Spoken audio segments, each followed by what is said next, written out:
الحمد لله نحمده ونصلي ونسلم على رسوله الكريم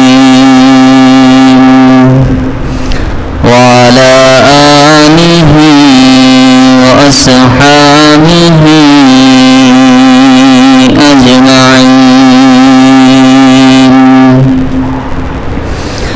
أما بعد فقد قال الله تعالى في كلامه المجيد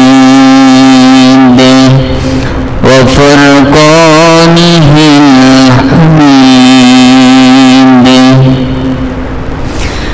أعوذ بالله من الشيطان الرجيم.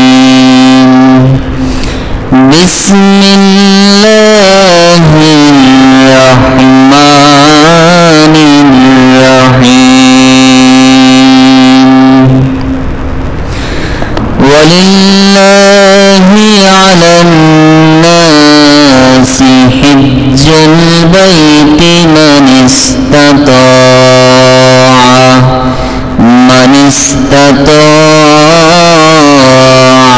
عليه سبيلا.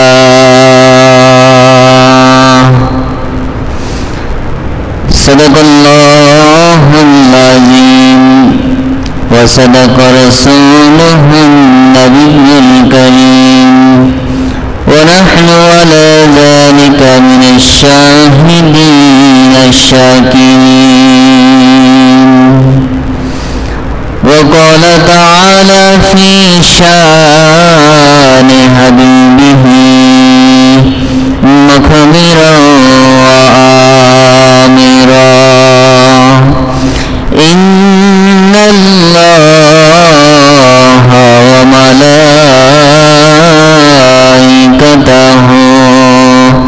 يصلون على النبي يا أيها الذين آمنوا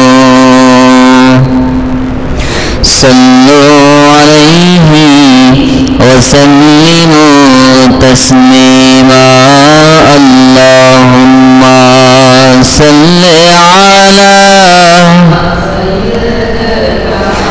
مولانا محمد وعلى آل سيدنا مولانا محمد دنا যদি থাকতো আমার উড়ে যেতাম মদিনায়, রোজার পাশে বসে বসে বলতাম মনের বেদনা। আল্লাহুম্মা সাল্লি আলা মাওলানা মুহাম্মদ ওয়ালা আলি সাইয়্যিদিনা মাওলানা মুহাম্মদ। লা ইলাহা ইল্লাল্লাহ, লা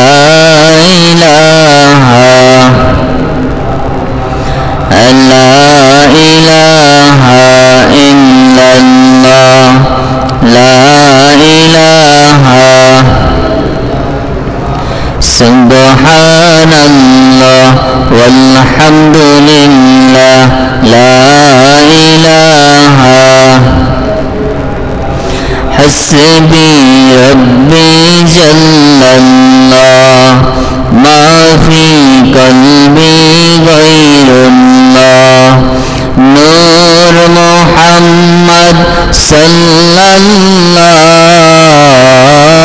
নূর মুহাম্মদ সাল্লাল্লাহ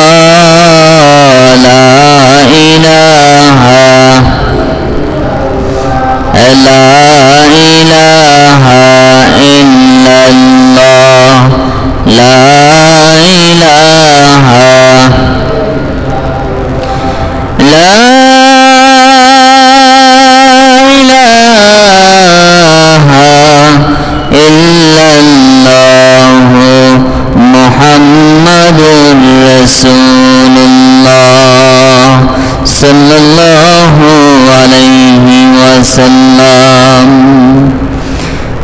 আলহামদুলিল্লাহ,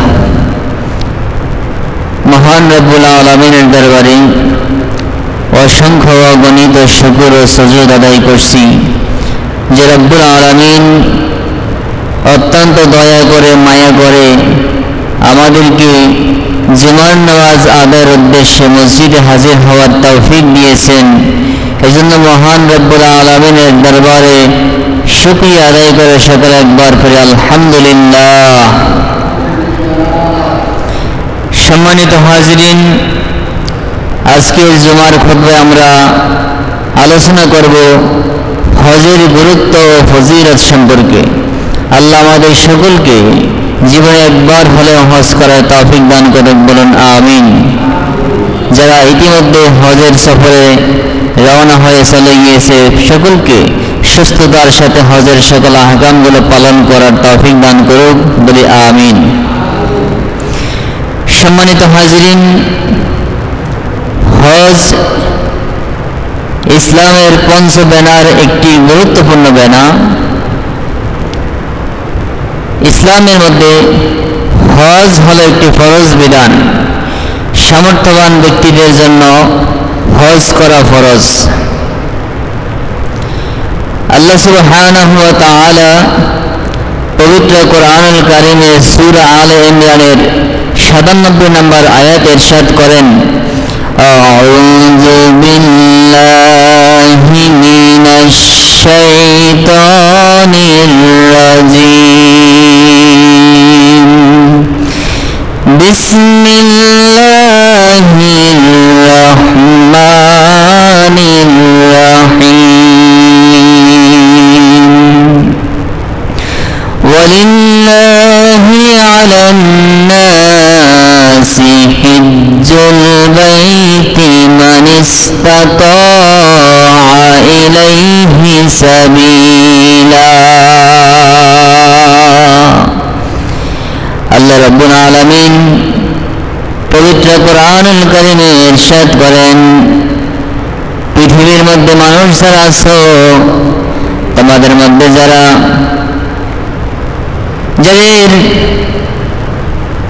সক্ষমতা আছে, সামর্থ্য আছে,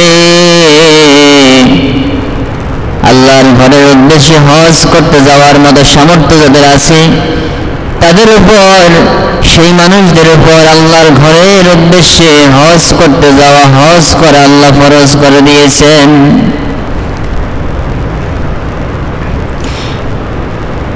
এজন্য হজ একটি ফরজ বিধান, গুরুত্বপূর্ণ বিধান। আল্লাহ সামর্থ্যবান ব্যক্তিদের জন্য হজকে ফরজ করেছেন। আল্লাহ বলছেন, ওয়ালিল্লাহি আলান নাসি আই লাযিমুন আলান নাসি মান ইসতাতাআ মিনকুম সাবিলা।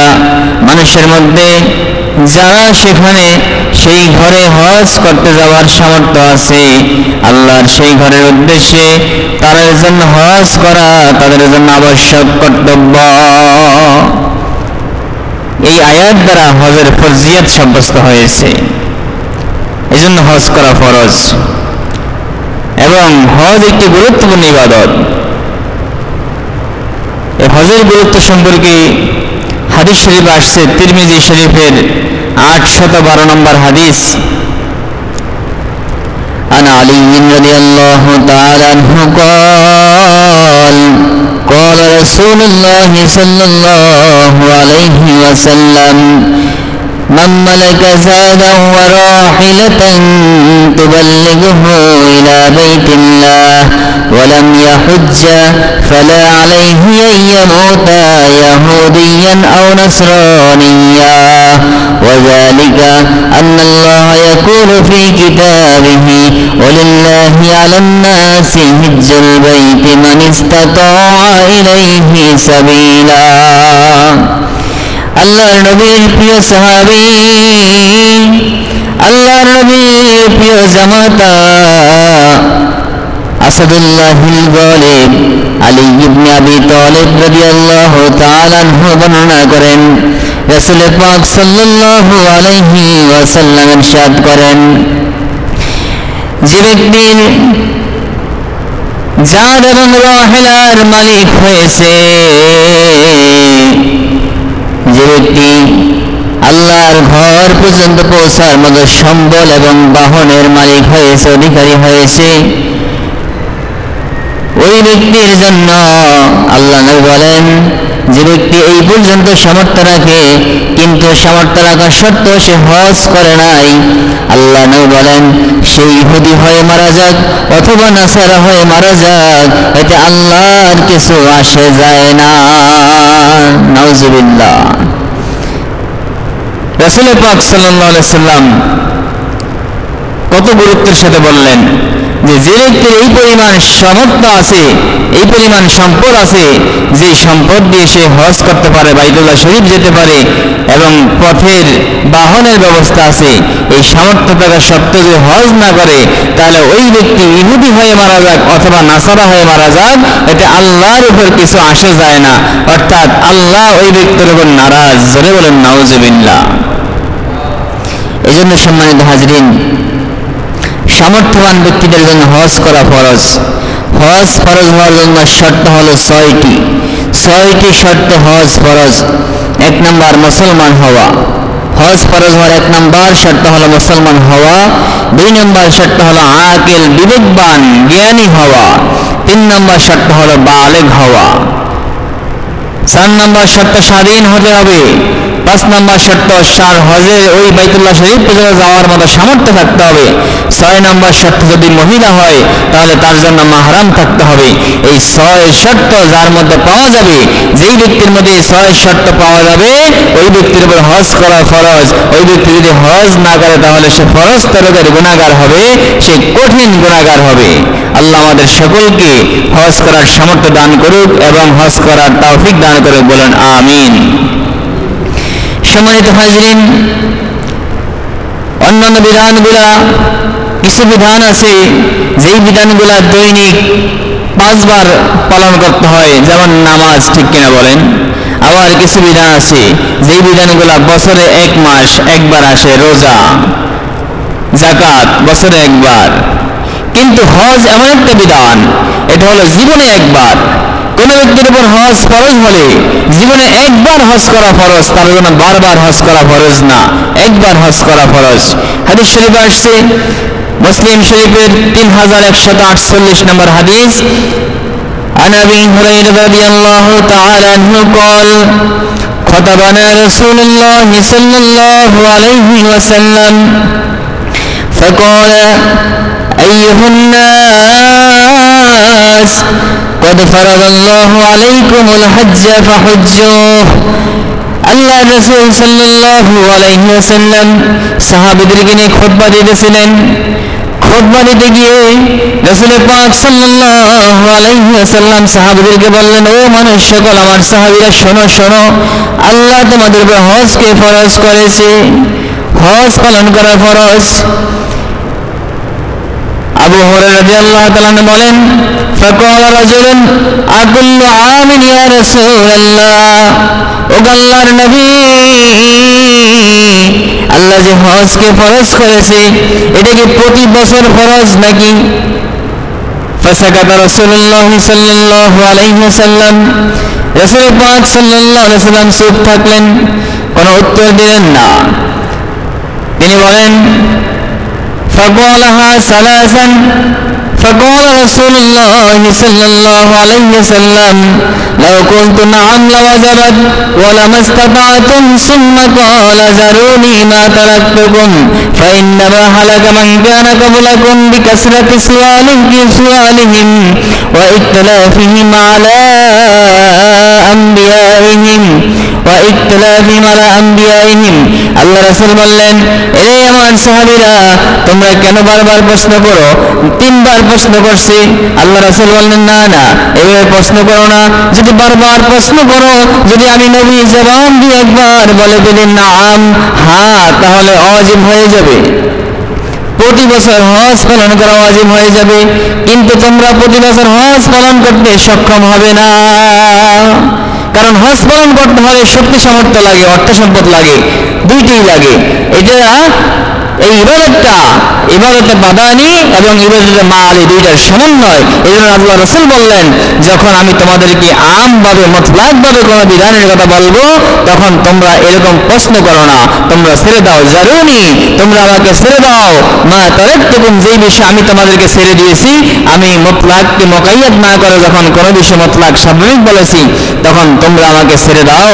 তোমরা সেই ক্ষেত্রে এরকম প্রশ্ন করো না, কারণ জেনে রাখো, ফাইন্নামা হালাকা মান কানা ক্বাবলাকুম, তোমাদের পূর্বে অনেক জাতি গেছে, বনী ইসরাঈল সহ অনেক জাতি ধ্বংস হয়েছে তাদের অধিক প্রশ্নের কারণে এবং তাদের নবীদের সাথে ইখতিলাফ করার কারণে। এই জন্য আল্লাহ রাসূল বললেন, ফাইজা আমারতুকুম বিশাইইন, এ আমার সাহাবীরা, যখন আমি তোমাদেরকে কোনো বিষয়ের আদেশ করব, ফাতু মিনহু মাসতাতাতুম, তখন তোমরা সামর্থ্য অনুযায়ী ওই বিষয়টা আমল করো। ওয়াইজা নাহাইতুকুম আন শাইইন, আর যখন আমি তোমাদেরকে কোনো বিষয় থেকে নিষেধ করব, ফাদাউহু, তখন তোমরা ওই কাজটাকে ছেড়ে দাও। জোরে বলুন সুবহানাল্লাহ। সম্মানিত হাজিরিন, হজ জীবনে একবার করা ফরজ। একবারের পরে যদি কোনো ব্যক্তি বারবার হজ করে, যদি আল্লাহ রাব্বুল আলামিন কোনো ব্যক্তিকে সামর্থ্য দিয়ে থাকেন, একবার হজ করার পরে বারবার হজ করে, কেউ 20 বার করেছে, 30 বার করেছে, কেউ বা 3 বার 5 বার 7 বার করেছে, অনেক আছে মনে আর মানে না, আল্লাহর ঘরে যাওয়ার জন্য বিকুল হয়ে যায়। আল্লাহর ঘরে হজের সময় আসলে, হজের মাস আসলে আল্লাহর ঘরে চলে যায়।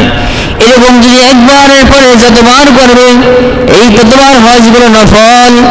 একবারের পরে যতবার হজ করবে, সেই হজগুলো নফল হিসেবে আদায় হবে। সুনান ইবনে মাজাহ শরীফের 2886 নম্বর হাদিসে আসছে, আন ইবনে আব্বাস أن الأقرع بن حابس سأل النبي صلى الله عليه وسلم فقال يا رسول الله الحج في كل سنة أو مرة واحدة؟ قال بل مرة واحدة فما استطاع فتطوع। আল্লাহর নবীর সাহাবী আকরা ইবনে হাবিস আল্লাহ রাসূলকে প্রশ্ন করলেন, ইয়া রাসূলুল্লাহ, ইয়া হাবিবাল্লাহ, হজ কি জীবনে একবার ফরজ নাকি বারবার ফরজ? আল্লাহ রাসূল বললেন, না না, হজ হলো জীবনে একবার ফরজ। এরপরে তুমি যতবার করবা, যতবার সামর্থ্য তোমার রাখো, তুমি ততবার হজ করো, তবে সেটা হবে তোমার জন্য নফল, অতিরিক্ত। সেটার জন্য তুমি অতিরিক্ত ভাবে সওয়াব পাবে, এটা ফরজ না। এই জন্য সম্মানিত হাজিরিন, হজ জীবনে একবার ফরজ। হজের মাস চলতেছে, কত মানুষ দৈনিক হজের ফ্লাইটে যাচ্ছে, শুরু হয়ে গেছে হজে যাওয়া, হজের মাস চলতেছে। এই হজের মাসে প্রত্যেক মুমিনের অন্তরে একটা তামান্না থাকা দরকার যে আল্লাহ, তুমি আমাকে একটু তোমার ঘরে গিয়ে হজ করার তৌফিক দাও, তোমার ঘর তাওয়াফ করার তৌফিক দাও। এই জন্য আমরা এই যে হজের গুরুত্ব ফজিলত সম্পর্কে আলোচনা করছি এবং শুনছি, এর উদ্দেশ্য একটাই, এই আলোচনা শুনে যাতে করে আমাদের অন্তরে হজ করার প্রতি আগ্রহ জাগে, উদ্দীপনা জাগে এবং আল্লাহর দরবারে এই কামনা, চাহিদা, এই তামান্না আমাদের অন্তরে জাগ্রত হয়। এই উদ্দেশ্যে আজকের এই আলোচনা। সম্মানিত হাজিরিন, এই গুরুত্বপূর্ণ ইবাদত হজ, এই হজ যদি কোনো ব্যক্তির সামর্থ্য থাকে, সামর্থ্যবান ব্যক্তির জন্য দ্রুত হজ করা ফরজ। হজ করতে হবে দ্রুত। সামর্থ্যবান ব্যক্তি তার সামর্থ্য থাকলে দ্রুত হজ করবে, বিলম্ব করবে না। অনেক আছে হজ করতে গিয়ে ফরজ হয়, তার দেখা যায় হজ ফরজ হয়ে গেছে তো হজ করে না। মানুষ জিজ্ঞাসা করে, ভাই আপনার তো টাকা আছে, অর্থ আছে, সম্পদ আছে, হজ করেন না কেন? কারে দাড়িগুলো একটু ফাঁকুক, একটু বুড়া হই, এরকম বলে আমাদের সমাজে। কি বলেন, আছে কিনা? একটু বয়স হোক, মানে তার ভিতরে নিয়ত খারাপ, তার নিয়ত খারাপ এইটা। সে মনে মনে ভাবে হজ করলে আর কোনো গুনাহ করবো না, আগে 14 পার্টি গুনাহ টুনা করে লই।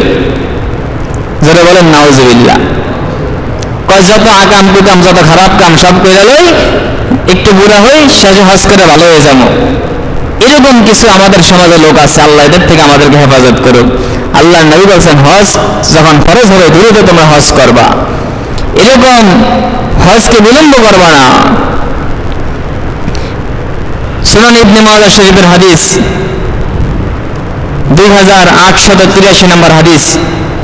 عن ابن عباس عن الفضل أو أحدهما عن الآخر قال قال رسول الله صلى الله عليه وسلم من أراد الحج فليعجل فإنه قد يمرض المريض وتدل الضالة وتعرض الحاجة।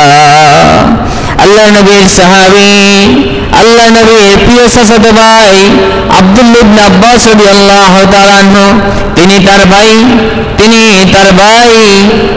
ফদল ইবনে আব্বাস রাদিয়াল্লাহু তাআলা আনহু থেকে, অথবা ফদল ইবনে আব্বাস রাদিয়াল্লাহু তাআলা আনহু আব্দুল্লাহ ইবনে আব্বাস রাদিয়াল্লাহু তাআলা আনহু থেকে বর্ণনা করেন, রাসূল পাক সাল্লাল্লাহু আলাইহি ওয়াসাল্লাম ইরশাদ করেন, ওর মানুষ সকল, মান আরাদাল হজ্জা, তোমাদের মধ্যে যে ব্যক্তি হজ করার ইচ্ছা করেছে, যার উপর হজ ফরজ হয়েছে, ফালিউআজ্জিল, সে যেন দ্রুত হজ করে নেয়। যার উপর হজ ফরজ হয়েছে সে যেন দ্রুত হজ করে নেয়। আল্লাহ নবী বললেন কারণ, জেনে রাখো, ফাইন্নাহু কদ ইয়ামরিদুল মারিদ, কোন মানুষ কখনো কখনো অসুস্থ হয়ে যায়, ওয়াতাদিল্লুদ দাল্লা, আবার কখনো কখনো মানুষ তার প্রয়োজনীয় সম্পদগুলো হারিয়ে ফেলে, তার অর্থ সম্পদ ধ্বংস হয়ে যায়, নষ্ট হয়ে যায়। আবার বলেন তারিদুল হাজা, আবার কখনো কখনো মানুষের সামনে এমন প্রয়োজন এসে যায় যে প্রয়োজনগুলো পূরণ করতে গিয়ে হজ করার সম্ভব হয়ে ওঠে না। এই জন্য আল্লাহ নবী বলেন, মানুষের 3টা অবস্থা হতে পারে। যদি বলে যে আমি পরে হজ করবো, একটু বয়স বেড়ে গেলে মানুষ সে অসুস্থ হয়ে যেতে পারে, অথবা তার যে সম্পদ ছিল হজ করার জন্য সম্পদগুলো ধ্বংস হয়ে যেতে পারে। এরকম আছে কিনা? অনেক বড় বড় ধনী লোক, তার ব্যবসা বাণিজ্য সব মুহূর্তের মধ্যে জলে পুরো ছাই হয়ে গেছে, ব্যক্তিটা গরিব পথের ভিখারি হয়ে গেছে। এই জন্য আল্লাহ রাসূল বলেন, মানুষের যে সম্পদ এটা নষ্ট হয়ে যেতে পারে। আবার কখনো সামনে এমন প্রয়োজন আসতে পারে, আপনি হজ করার জন্য 5 লক্ষ টাকা রাখছেন, আপনার সামনে এমন একটা প্রয়োজন আসছে যে প্রয়োজন পূরণ করতে গিয়ে আপনার এই টাকা নষ্ট হয়ে গেছে, আর হজ করা সম্ভব হবে না। এই জন্য আল্লাহ রাসূল বলছেন, তোমরা হজ ফরজ হলে, হজ করার ইচ্ছা করলে তাড়াতাড়ি হজ করো, দেরি করো না, হজকে বিলম্ব করো না। সম্মানিত হাজরিন, হজের অনেক ফজিলত। হজ একটি গুরুত্বপূর্ণ ইবাদত, ফরজ ইবাদত, তা তো আছেই, সাথে সাথে হজের অনেক ফজিলত হাদিস শরীফে বর্ণিত হয়েছে। আজকে আমরা কয়েকটি ফজিলত শুনবো। আল্লাহ আমাদেরকে ফজিলতগুলো শুনে আমল করার তৌফিক দান করুক, বলুন আমিন। আপনি বিশ্বাস করেন আর না করেন, এই এলাকার মধ্যে অনেক মানুষ আছে যাদের উপর হজ ফরজ কিন্তু এখনো হজ করে নাই। আমরা তো গরিব মানুষ, হজের ওয়াজ করি, হুজুররা হজের ওয়াজ করে কিন্তু হজ করতে পারে না।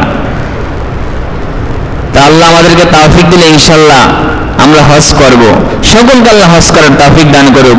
এবং যাদের হজ ফরজ হয়ে গিয়েছে, মোটামুটি মক্কা শরীফ গিয়ে তাওয়াফ করে হজ করে আবার বাড়িতে আসতে পারেন, এই পরিমাণ সম্পদ আছে, এরকম অনেক মানুষ এই এলাকায় আছে। আপনাদের উপর হজ ফরজ, আপনারা হজ করবেন।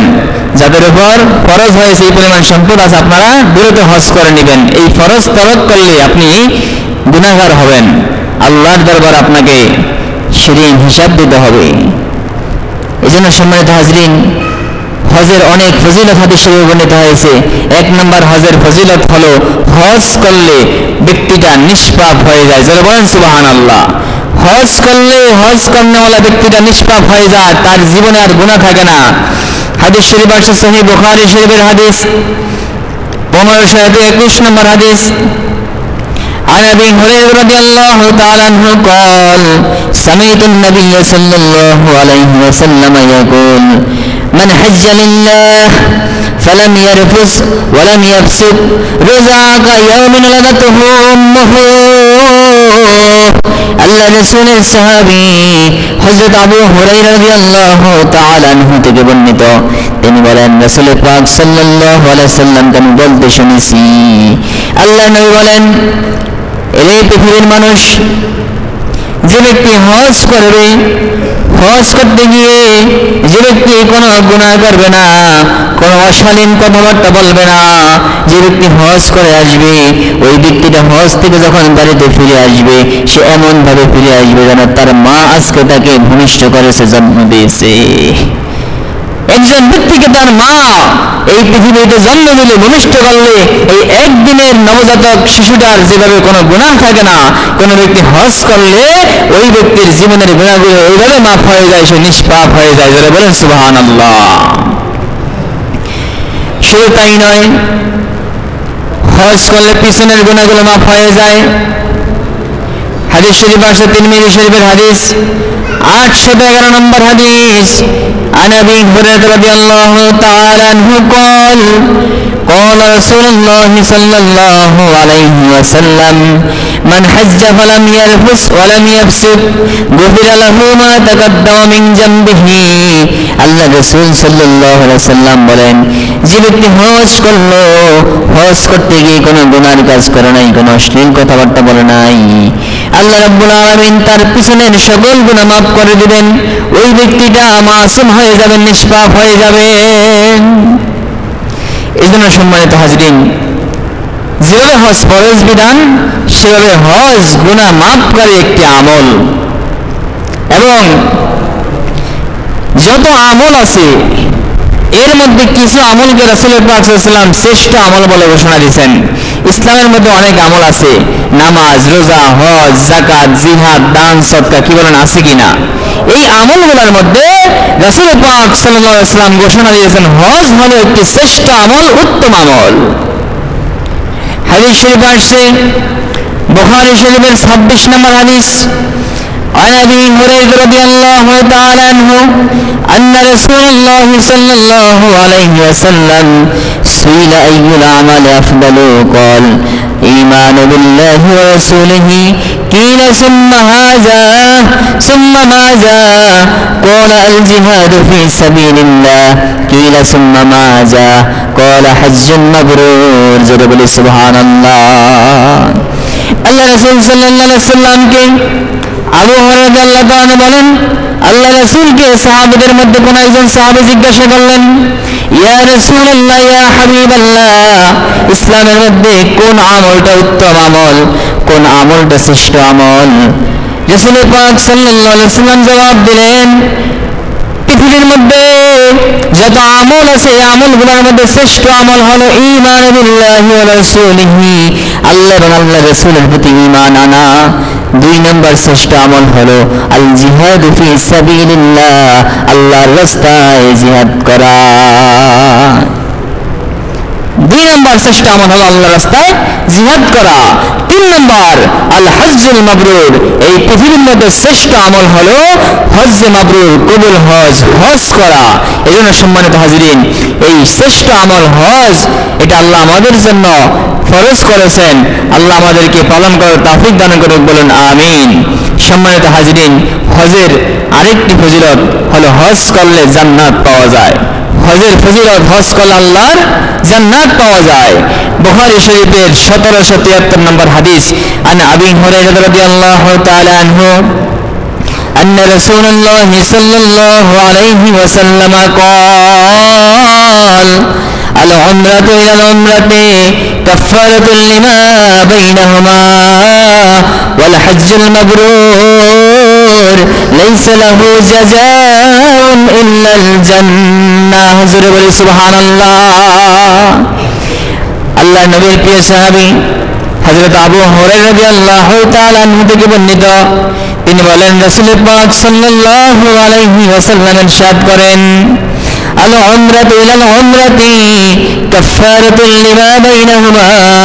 কোন ব্যক্তি যদি উমরা করে, বারবার উমরা করে, এক উমরা থেকে আরেক উমরা, এই মাঝখানে যতগুলো গুনাহ হবে ওই উমরার কারণে তার সমস্ত গুনাহগুলো মাফ হয়ে যাবে।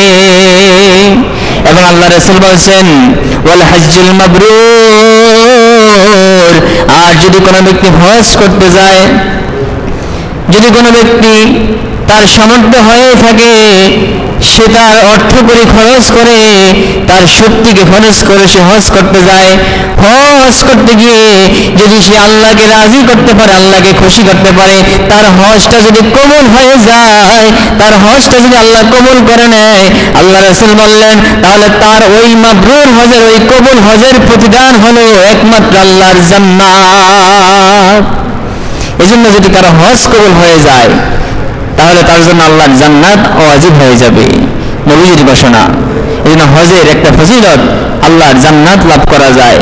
আমরা পৃথিবীতে যত আমল করি এর একমাত্র উদ্দেশ্য হলো আল্লাহর সন্তুষ্টি লাভ করা, জান্নাত লাভ করা। আর সেটাই আল্লাহ নবী ঘোষণা করলেন যে মাবরুর, হজে মাবরুর হলো, যদি কবুল হজ হয় তাহলে এর প্রতিদান হলো আল্লাহর জান্নাত। আল্লাহ আমাদের সকলকে হজে মাবরুর নসিব করুক এবং জান্নাত দান করুক, বলুন আমিন। সম্মানিত হাজিরিন, আমরা জিহাদ করতে পারি না, জিহাদ একটি ফরজ বিধান। তবে বুঝতে হবে জিহাদের প্রেক্ষাপট আছে। 3 শর্তে জিহাদ ফরজ। 1 নম্বর, জিহাদের উদ্দেশ্য হবে আল্লাহর কালেমাকে বুলন্দ করা, আল্লাহর সন্তুষ্টি অর্জন করা। 2 নম্বর, জিহাদের শর্ত হলো একজন ইসলামিক রাষ্ট্রে মুসলমান আমিরের নেতৃত্বে জিহাদ করতে হবে। কিন্তু আমাদের দেশে সেই ইসলামিক কোন আমির এখনো নাই। এই জন্য আমাদের দেশে জিহাদ ফরজ। অনেকে জিহাদের নামে ডাক দিয়ে মানুষকে নামিয়ে দেয়, নিরীহ মানুষদেরকে রাস্তায় নামিয়ে তাদেরকে নিহত, গুম, হোম এবার শিকার হয়। এগুলো জায়েজ নেই। সব নিরীহের স্বার্থ হাসিলের উদ্দেশ্যে জিহাদ করার জন্য 2 নম্বর শর্ত হলো কি, একজন ইসলামিক আমিরের নেতৃত্বে জিহাদ করতে হবে, নিজের মত মতো জিহাদ হবে না। 3 নম্বর শর্ত, জিহাদ করার সামর্থ্য থাকতে হবে। যার বিরুদ্ধে জিহাদ করবেন তার বিরুদ্ধে দাঁড়ানোর মতো সামর্থ্য আপনার থাকতে হবে। যদি আপনি সামর্থ্য না নিয়ে তার বিরুদ্ধে জিহাদে দাঁড়ান তাহলে তো আপনি নিজেকে ধ্বংসের মুখে ঠেলে দিলেন, আত্মহত্যা করলেন। আর আরেকটা শর্ত হলো জিহাদ করতে হবে কাফেরের বিরুদ্ধে। কার বিরুদ্ধে? কোন মুসলমানের বিরুদ্ধে জিহাদ হয় না। কোন মুসলমানের বিরুদ্ধে আপনি জানছেন লোকটা মুসলমান, ওই লোকটাকে মুসলমান জেনে যদি আপনি তার বিরুদ্ধে তরবারি ধরেন, স্পষ্ট কোরআনের ঘোষণা, ومن يقتل مؤمنا متعمدا فجزاؤه جهنم خالدا فيها وغضب الله عليه ولعنه وأعد له عذابا عظيما। যদি কোনো ব্যক্তি কোনো মুসলমানকে ইচ্ছা করে হত্যা করে, কোনো মুসলমানকে ইচ্ছা করে তরবারি তোলে, তাহলে ওই ব্যক্তির জন্য আল্লাহ জাহান্নামকে ওয়াজিব করে দেয়। জোরে বলেন নাউজুবিল্লাহ। শুধু তাই নয়, এবং আল্লাহ বলেন খালিদান ফিহা, ওই ব্যক্তি জাহান্নামে চিরস্থায়ী থাকবে। وغضب الله عليه, তার উপর আল্লাহ রাগান্বিত। ওয়ালাআনাহু, আল্লাহ তাকে লানত করতে থাকেন। وأعد الله عذابا عظيما, আল্লাহ তার জন্য বিরাট শাস্তি প্রস্তুত করে রাখেন। এই জন্য মুসলমানের বিরুদ্ধে কখনো জিহাদ হবে না, জিহাদ হবে কাফেরের বিরুদ্ধে। অতএব সম্মানিত হাজরিন, এই শর্তের আলোকে জিহাদ করা ফরজ, এবং জিহাদ হলো একটি শ্রেষ্ঠ আমল। হাদিস শরীফে আসছে আল জান্নাতু তাহতা জিলালিস সুক, জান্নাত জিহাদের ময়দানে তরবারির নিচে হলো জান্নাত, তরবারির ছায়ার নিচে, অর্থাৎ শহীদ হলে সাথে সাথে আল্লাহর জান্নাত ওয়াজিব হয়ে যাবে। এরকম জিহাদ একটি শ্রেষ্ঠ আমল, কিন্তু সেই শ্রেষ্ঠ আমল জিহাদের চেয়েও হজ আরো বেশি শ্রেষ্ঠ আমল। যারা হজ করতে সক্ষম নয়, আমরা যারা গরিব আছি, আমরা যারা বৃদ্ধ আছি, হজ করতে পারি, অথবা ছোট বাচ্চা দুর্বল হজ করতে পারে না, অথবা মহিলা যারা হজ করতে পারে না, যারা জিহাদ করতে পারে না, যাদের জন্য জিহাদে যাওয়া সম্ভব না, এদের জন্য এরা যদি হজ করতে পারে তাহলে এরা জিহাদের ফজিলত পেয়ে যাবে। জোরে বলেন সুবহানাল্লাহ। হাদিস শরীফ আসছে সুনানে আন-নাসাঈ হাদিস, عن ابي هريره رضي الله تعالى عنه ان رسول الله صلى الله عليه وسلم الجهاد الكبير والصغير والضعيف والمرأة الحج والعمرة, দুর্বল যারা আছে এবং ছোট শিশু যারা আছে, বৃদ্ধ যারা আছে, যারা জিহাদ করতে সক্ষম না, তাদের জন্য হজই হলো জিহাদ। এই জন্য যে হজ করা যায় তাহলে অনেক অনেক ফজিলত, বিভিন্ন বিষয়গুলো আমল করে, অনেক বেশি আমল করে যে ফজিলত পাওয়া যায়, শুধুমাত্র হজ করলে এই সকল ফজিলতগুলো একত্রে পাওয়া যায়। এবং যে ব্যক্তি হজ করতে ওই ব্যক্তি আল্লাহর জিম্মায় থাকে, তাকে আল্লাহ সংরক্ষণ করে। এবং শেষে একটা হাদিস বলে শেষ করে দেই। আমরা অনেকে মনে করি আমাদের উপর হজ ফরজ হয়েছে, এই কথাটা বললে আপনারা অনেকে রাগ করবেন। যদি হিসাব করা হয় বর্তমান সময়ে, 2 মিনিট একটু বলি শেষ করি, আপনাদের এই এলাকা যদি হিসাব করা হয় যে হজ কাদের উপর ফরজ হয়েছে, তাহলে হজ করার জন্য প্রথমে যেটা আমি বলছি, এখান থেকে আপনার ঘর থেকে আপনার পরিবারের খরচ রেখে বাইতুল্লাহ শরীফ গিয়ে আবার ওখান থেকে হজ করে ফিরে আসা, এই কয়দিনের পথের আপনার খানা খরচ, আপনার নিজের ব্যক্তিগত খরচ এবং যাতায়াত খরচ, এতটুকু যার সামর্থ্য আছে এই ব্যক্তির উপর হজ ফরজ। তাহলে বর্তমান সময়ে মনে করেন 5 লক্ষ 6 লক্ষ টাকা স্বাভাবিক লাগে হজ করতে, আর একটু ভিআইপিতে গেলে আর একটু গেলে হয়তো 8 লাখ 10 লাখ টাকা লাগে, কি বলেন? এইরকমই তো। তাহলে এইটা মনে করেন যদি 7 লাখ বা 8 লাখে ধরি, যদি আপনি হিসাব করেন আপনাদের এলাকায়, আমার মনে হয় শতকরা 60 থেকে 70% লোক পাওয়া যাবে যাদের থাকার জায়গা এবং তার নিজের কর্মস্থান বেঁধে রেখে তার 8 লক্ষ 9 লক্ষ টাকার সম্পদ আছে। কারো জায়গা আছে, অনেক জায়গা আছে, এগুলো সব তার কিন্তু থাকতে লাগে না, কি বলেন? সব জায়গায় থাকতে লাগেনি, মানুষের ঘর কতটুকু জায়গা লাগে। হাওয়াই যে আস্তিয়া বাদ দিয়ে অনেকের এরকম 7 লক্ষ 8 লক্ষ না আরো বেশি টাকার সম্পদ আছে। এরকম যাদের সম্পদ আছে তাদের উপর হজ করা ফরজ। কিন্তু আমাদের মুসলমানদের এই আমলটার ক্ষেত্রে সবচেয়ে বড় ছোট লোকই হলো যে আমরা মনে করি হজ করলে এতগুলো টাকা নষ্ট হয়ে যাবে, নাউজুবিল্লাহ বলেন। আল্লাহ নবী বলছেন হজ করলে টাকা যে যায় এই টাকাটা খরচ হয় না, বরং হজ করলে দরিদ্রতা মোচন হয়। কারণ এই টাকা কম থাকে, হজ করলে আল্লাহ তাকে টাকা বাড়িয়ে দেয়, যেটা বলেন সুবহানাল্লাহ। এবং জাকাত দিলে আল্লাহ টাকা বাড়িয়ে দেয়। আমরা মনে করি টাকা যায় না, জাকাত দিলে আল্লাহ বরকত দেয়, টাকা বাড়িয়ে দেয়। ঠিক হজ করলো এই হজের ফজিলতে আল্লাহ সম্পদ বাড়িয়ে দেয়। এবং কারো যদি অসচ্ছলতা থাকে, দরিদ্র হয়ে থাকে, তাকে আল্লাহ সচ্ছল করে দেন, ধনী বানিয়ে দেন, যেটা বলেন সুবহানাল্লাহ। একটা হাদিস শুনেন, হাদিসটি হলো সুনান তিরমিজি শরীফের 810 নম্বর হাদিস। এখানে হাদিসে আছে রাসূল পাক সাল্লাল্লাহু আলাইহি ওয়াসাল্লাম ইরশাদ করেন, আন ইবনে মাসউদ রাদিয়াল্লাহু তাআলা আনহু قال قال رسول الله صلى الله عليه وسلم تابعوا بين الحج والعمرة فإنهما ينفيان الفقر والذنوب كما ينفي الكيل الخبث الحديد। আল্লাহ নবী বলেন, এই যে আমার উম্মতরা, তোমরা বারবার হজ করো, উমরা করো। বারবার হজ এবং উমরা বারবার করো, বারবার করো। কেন? কামারের হাফড় যেভাবে লোহার জংগুলা, লোহার ময়লাগুলা দূর করে দেয়, ঠিক তেমনি ভাবে হজ করলে এই হজ মানুষের দারিদ্রতা এবং গুনাহগুলোকে এভাবে মুছিয়ে দূর করে দেয়, যেটা বলেন সুবহানাল্লাহ। এই জন্য আল্লাহ নবী বলেন তোমরা বারবার হজ করো, যার সামর্থ্য আছে বারবার হজ করো, উমরা করো, বারবার করো, তাহলে তোমাদের দারিদ্রতা মোচন হয়ে যাবে, গুনাহ মাফ হয়ে যাবে। আল্লাহ আমাদেরকে কবুল করুক, বলেন আমিন। যাদের সামর্থ্য আছে তাদেরকে দ্রুত হজ করার তৌফিক দান করুক, এবং যাদের সামর্থ্য নাই, আমাদের যাদের সামর্থ্য নাই, আল্লাহ আমাদের সকলকে সামর্থ্য দান করুক এবং হজ করে হজের ফজিলত অর্জন করার তৌফিক দান করুক, বলেন আমিন সুম্মা আমিন। ওয়া আখিরু দাওয়ানা আলহামদুলিল্লাহি রাব্বিল আলামিন। আসসালামু আলাইকুম ওয়া রাহমাতুল্লাহি ওয়া বারাকাতুহু।